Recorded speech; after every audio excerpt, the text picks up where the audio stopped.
Carrefour international, Hong Kong exploite son potentiel en matière de culture, notamment avec ce nouvel opéra situé dans le quartier culturel de West Kowloon. Dans cette édition, nous rencontrons des figures locales et étrangères qui s'inscrivent dans cette démarche. Cet opéra appelé Centre Situ, qui jouxte la nouvelle gare pour les trains à grande vitesse, est l'un des premiers bâtiments inaugurés dans ce nouveau quartier. Son architecture fait référence au souffle de vie, le Qi. Toutes les lignes dans ce théâtre sont arrondies. Et ça, le caractère Qi, qu'il y a dans Tai Chi par exemple, c'est le même que dans le nom de l'opéra, Sichu. Si. Le centre programme essentiellement des opéras traditionnels cantonais, mais propose aussi des productions adaptées à l'ère du temps. Nous présentons l'opéra de manière contemporaine.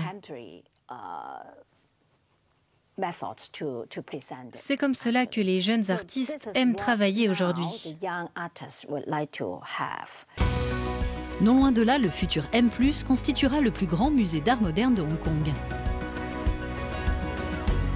Dans cet espace d'exposition, nous retrouvons sa directrice qui a travaillé en Australie et au Tate de Londres. En attendant que notre grand musée soit prêt, nous disposons de ce petit site dans le quartier de West Kowloon, un espace qui est un laboratoire pour nous. M+, c'est aujourd'hui l'un des projets d'équipement culturel les plus ambitieux et les plus passionnants au monde. Direction le centre historique de Hong Kong. Ancien commissariat, Tai Kwun est l'un des symboles de la renaissance culturelle de la ville. Il a rouvert l'an dernier en tant que lieu de patrimoine et d'art. Ce mécène de Tai Kwun nous invite à découvrir en avant-première l'exposition que Takashi Murakami est en train de peaufiner. L'artiste japonais nous accorde volontiers un selfie. Ça a été extraordinaire jusqu'à maintenant. La première année, nous avons eu plus de 3,5 millions de visiteurs, beaucoup plus que ce que nous attendions. Et il semble que la grande majorité des gens adorent cet endroit. Ainsi, nous sommes capables d'apporter notre contribution à la scène culturelle de Hong Kong. Autre site culturel qui fait peau neuve, le musée d'art de Hong Kong dispose aujourd'hui de 40% d'espaces d'exposition supplémentaires qui seront dédiés aux œuvres chinoises traditionnelles et aux pièces modernes. L'histoire de ce musée est le reflet du développement de Hong Kong. Dans le passé, nous avons été le premier musée d'art qui permettait de découvrir des artistes orientaux et occidentaux dans un même lieu ici à Hong Kong. Notre situation géographique est très stratégique. Nous sommes dans un secteur très touristique, juste à côté de l'avenue des Stars, mais aussi dans le quartier de Tsim Sha Tsui, qui attire de nombreux visiteurs étrangers.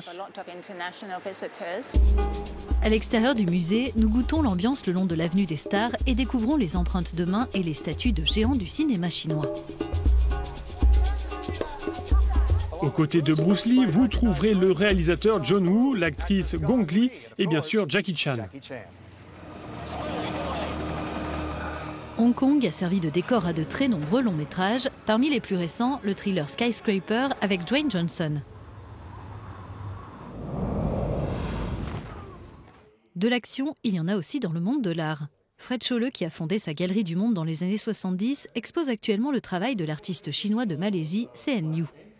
Selon lui, grâce à l'arrivée d'Art Basel ces dernières années, Hong Kong a pris une nouvelle dimension sur le marché de l'art mondial. Ça amène des conservateurs, des gens qui travaillent dans les musées, des universitaires, des collectionneurs du monde entier. Ça renforce l'image internationale de Hong Kong dans le monde de l'art.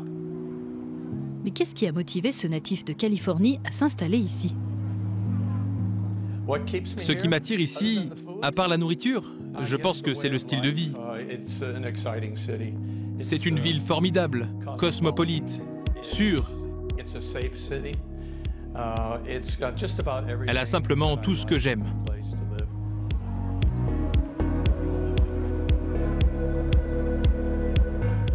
C'est tout pour cette édition. Au nom de toute l'équipe, je vous dis Choi Gin. À bientôt et merci de votre attention. Coupé.